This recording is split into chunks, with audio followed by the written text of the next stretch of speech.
بسم اللہ الرحمن الرحیم۔ السلام علیکم ناظرین، میں ہوں doctor Muhammad Saleem and welcome to National narrative.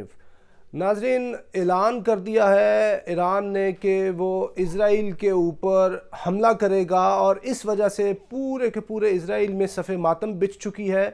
اور کم از کم کوئی دنیا کے 28 ملکوں کے اندر اس نے اپنے سفارتی مشن بند کر دیے ہیں۔ اور اسرائیل جو ہے حماس کے ساتھ ان کی جو ٹاکس چل رہی ہیں قاہرہ کے ادھر قطر کے اندر، اس ٹاکس کے اندر بھی اسرائیل ڈیمانڈ کرا ہے حماس سے کہ جی آپ ایران کو روکیں کہ وہ اسرائیل کے اوپر حملہ نہ کرے۔ تو معاملہ یہ ہے کہ یہ جو اسرائیل کو بالکل ہی خوف کی کیفیت طاری ہو گئی ہے اس کے اوپر، اس کی وجہ کیا ہے؟ وجہ صرف اور صرف یہ ہے کہ اسرائیل جو ہے یہ صرف اور صرف 69 لوگوں پہ چڑھائی کر سکتا ہے، اور ایران جو ہے اتنی دیر سے رکا ہوا تھا۔ ایران سے بڑی ڈیمانڈز تھیں، بڑی ایکسپیکٹیشن تھی، کیونکہ القدس فورس جو بنائی گئی تھی وہ تو بیت المقدس کے تحفظ کے لیے بنائی گئی تھی، لیکن چونکہ پہل خود اسرائیل نے کر دی، اسرائیل نے خود جا کے دمشق کے اندر جب ایرانین جو کونسولیٹ ہے اس کو ہٹ کیا ہے، جنرل زاہدی جو اس کے اندر شہید ہوئے ہیں، تو اس وجہ سے ایران نے امریکہ کو بھی کہہ دیا کہ ہم اسرائیل کو ٹارگٹ کریں گے۔ اس سے لے کے ابھی تک اسرائیل نے غزہ کے اندر سے بھی اپنے ٹروپس جو ہے نا ان کو پل آؤٹ کر لیا، وڈرال ہوا ہے غزہ کے اندر۔ یعنی کہ یہ وڈرال نہیں ہو رہا تھا، پوری دنیا کی عالمی طاقتیں زور لگا رہی تھی، U N security council involve تھی، عالمی میڈیا تھا، انٹرنیشنل پریشر تھا، ریلیز ہو رہی تھی، اتنے بڑے بڑے پروٹیسٹس ہو رہے تھے، اور لوگ انٹرنیشنل کورٹ آف جسٹس میں گئے ہوئے تھے، لیکن کوئی چیز کارگر نہیں آئی۔ تو کارگر کیا چیز ہوئی؟ کارگر ہوئی کہ جب اسرائیل کو ایران نے یہ کہا کہ ہم آپ کے اوپر حملہ کرنے جا رہے ہیں، یعنی لاتوں کے بت باتوں سے نہیں مانتے، یہی بات ثابت ہوئی اسرائیل کے معاملے کے اندر۔ تو ایسی صورت کے اندر ہم آپ کو بتا دیں کہ اسرائیل کی جتنی عربوں کے ساتھ ابھی تک جنگیں ہوئی ہیں، 1948 کی عرب اسرائیل وار جو ہوئی ہے، 56 کے اندر جو ایجپٹ کے ساتھ ان کی سوئس کینال کے اوپر وار ہوئی ہے، اس کے بعد 1967 کی وار ہوئی ہے، 6 ڈے وار ہوئی ہے، اس کے بعد 73 کی وار ہوئی ہے۔ یہ جو بڑی بڑی عرب اسرائیل جنگیں ان کے اندر کسی ایک جنگ میں بھی ایران شامل نہیں تھا۔ یہ جو جنگیں تھیں ان کے اندر بڑے جو اس ٹائم کے ان کے نیبرنگ جو عرب کنٹریز تھے وہ تھی، وہ جس کے اندر جارڈن تھا، سیریا تھا، ایجپٹ تھا، لیبنان تھا، عراق تھا، یعنی یہ سارے عرب کنٹریز تھے، ایران عرب نہیں ہے۔ اگر ایران شامل ہوتا تو پھر اسرائیل مسلم وارز ہوتی ہیں، یہ وارز کا نام ہی عرب اسرائیل وارز ہے۔ یہ تو ابھی تک ایران جو ہے کسی بھی طرح کے اوپر اسرائیل کے ساتھ ڈائریکٹ کانفرنٹیشن میں نہیں آیا، کیونکہ یہ جو سارا ٹینیور ہے 1948 سے لے کے 73 تک کا جو عرصہ ہے جس کے اندر ان کی بڑی بڑی جنگیں ہوئی ہیں، اس ٹائم تو ایران کا اور امریکہ کا آپس میں بڑا الائنس تھا، بڑا لاو افیئر تھا شاہ ایران کے ٹائم۔ تو جب یہ آتا ہے ادھر ایرانین ریولوشن آتا ہے 1979 میں، تب چیزیں مختلف ہوتی ہیں، تب مرگ امریکہ اور مرگ جو ہے وہ اسرائیل کی بات ہوتی ہے۔ اس سے لے کے ابھی تک ایران کی اور اسرائیل کی آپس میں بڑی سیریس آئیڈیالوجیکل کانفرنٹریشن ہے۔ تو یہ پہلا موقع آیا ہے کہ جس موقع کے اوپر ایران نے براہ راست تھریٹ کر دیا ہے کہ وہ کسی بھی جگہ کے اوپر جو اسرائیلی کونسولیٹ ہے، اسرائیلی ایمبیسی ہے یا اسرائیلی جو مشن ہے اس کو وہ ٹارگٹ کرے گا۔ اس میں یہ ہو سکتا ہے کہ ایران جو ہے اسرائیل کے اوپر براہ راست ٹیل اویو کے اوپر کسی قسم کا اٹیک نہ کرے، اگر مین لینڈ آف اسرائیل کے اوپر اٹیک نہیں وہ کرتا، کسی اور جگہ کے اوپر اٹیک کرتا ہے تو اس کا امپیکٹ اتنا ہی آنا ہے۔ اور اس صورت میں دیکھیں کہ اسرائیل آئسولیٹ ہوتا ہوا نظر آ رہا ہے آپ کو، کیونکہ اسرائیل کے پیچھے سب سے بڑی جو عالمی سپورٹ ہے وہ امریکہ کی ہے، اور امریکہ نے بھی اپنا ہاتھ کھینچ لیا ہے، بلکہ امریکہ نے ایران کو یہ باور کرایا ہے کہ ہم اسرائیل کے اس اقدام میں نہ ساتھ تھے، اور کل کو آپ اٹیک اگر اس پہ کرتے ہیں تو ہم جو ہے اس کے ساتھ کھڑے نہیں ہوں گے، آپ مہربانی کر کے ہمارے کسی جو ٹارگٹ ہے اس کو انگیج مت کیجئے۔ جو ادھر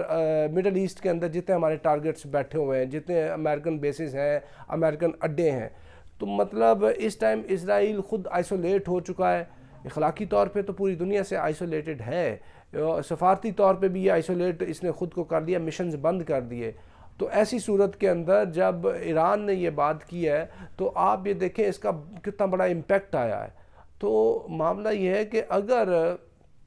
یہ بات تھوڑا عرصہ پہلے مسلمان ملک کر دیتے اور ابھی بھی اگر ایران نے بات کی ہے تو اس کے ساتھ اگر دوسرے مسلمان ملک کھڑے ہو جائیں، یہ اسرائیلی یہ صہیونیوں کی اتنی جرأت نہیں ہے، کیونکہ یہ سارے کے سارے باطل پہ کھڑے ہیں اور سارے کے سارے زبردستی اور دہشت گردی کر رہے ہیں. جب ان کو آگے سے ایک فورس نظر آتی ہے تو اس کی وجہ سے یہ لوگ رکتے ہیں، کسی یہ بات چیت سے نہیں رکتے، کسی ڈائلاگ کو نہیں یہ مانتے. تو ہلکی سی ابھی ایک دھمکی دیا ایران نے، اور آبویسلی ایران کی جو دھمکی ہے اس کے اوپر اس کو عمل کرنا ہوگا. اگر وہ عمل کرتا ہے تبھی اس کی جو ایران کی جو مائٹ ہے، ایران کی یہ جو ساری کی ساری پاور ہے، ایران کے جو اتنے میزلز ہیں ان کی رینج کے اندر آتا ہے اسرائیل، تب ہی اس کی ہوئی بات کو دنیا جو ہے وہ سچ سمجھے گی. اگر اب ایران نے بات کی ہے، اس کے اوپر وہ پیرا نہیں دیتا، اٹیک نہیں کرتا اسرائیل کے اوپر، تو اس کا مطلب یہ ہے کہ یہ ایک جسٹ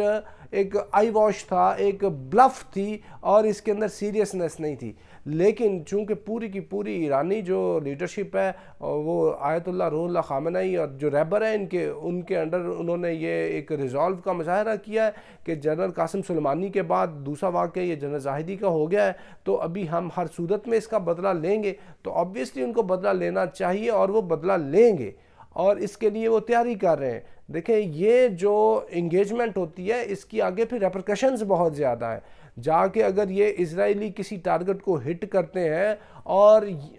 حماس ایکٹیویٹ ادھر سے ہو جاتی ہے، مزید حزب اللہ والے اٹیک کرتے ہیں، گولان کی ہائٹ سے وہ حملے شروع کر دیتے ہیں اسرائیل کے اوپر، اور ساتھ نارتھ آف اسرائیل جو ہے ادھر سے یعنی حزب اللہ لیبنان والی سائڈ سے بھی اٹیک شروع کر دیتی ہے، اور اگر ان جگہوں سے بھی حملے ہوتے ہیں، ادھر سے ایران پکڑتا ہے، ادھر سے آپ دیکھیں کہ جو حوثی ہیں ان کے ساتھ بھی عمان کے اندر جو ایرانی فارن منسٹر ہے اس کی بات چیت ہوئی ہے. حوثیوں نے تو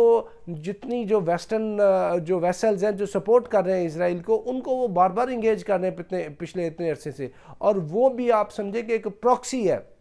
ایران کی. تو اپنی ساری پراکسیز کے ذریعے اگر ایران آ کے ان کو ہٹ کرتا ہے تو اس وجہ سے ان کے اوپر بہت زیادہ پریشر آ جائے گا اور اسرائیل کو کوئی جگہ نہیں ہوگی عالمی برادری کے سامنے منہ دکھانے کی، اور دوسری صورت میں یہ جنگ جو ہے وہ تھوڑی سی بڑھ سکتی ہے.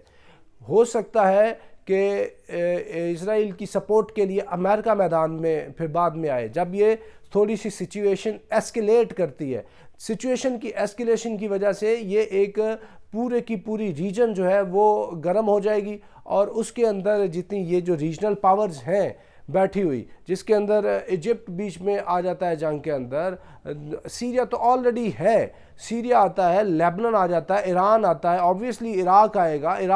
یہ سارے جب ملک آ جائیں گے ہو سکتا ہے ٹرکی کو بیچ میں پارٹیسپیٹ کرنا پڑے. تو اس کی وجہ سے پھر یہ ہوگا کہ رشیا کو چاہتے نہ چاہتے ہوئے بھی پوری ریجن کے اندر امریکن یہ جو سب سے بڑا ایسٹ ہے اس کو سبق سکھانے کے لیے یہ جو جتنے عرب کنٹریز ہیں اور یہ جو مسلم کنٹریز ہیں ان کو سپورٹ کرنا پڑے گی. اور پوری کی پوری عالمی برادری کھڑی ہے اس ٹائم غزہ کے مسلمانوں کے ساتھ، فلسطینیوں کے ساتھ. تو عالمی برادری کی جو اخلاقی حمایت ہے وہ حاصل کرنے کے لیے بھی رشیا جو ہے بیچ میں آ سکتا ہے، اور جب رشیا آ جاتا ہے تو پھر یہ جنگ جو ہے یہ بہت خطرناک رخ اختیار کر سکتی ہے. اور رشیا کی آمد کے بعد یہ ہوگا کہ رشیا اسٹیبلش کر دے گا کہ ہم نے یوکرین کے اندر بھی آپ کو ٹف ٹائم دیا ہے، ادھر بھی ہم آپ کو ٹف ٹائم دے رہے ہیں، اور اس سے جو امریکن سپرامیسی ہے وہ بالکل ختم ہوتی ہوئی نظر آئے گی اس صورت میں جب امریکہ اپنے سب سے جو یعنی کہ امپورٹنٹ جو الائی ہے اسرائیل اس کو سپورٹ نہ کر سکا. تو ناظرین اب تک کے لیے اتنا ہی. Up to next time, thank you very much. Pakistan زندہ باد.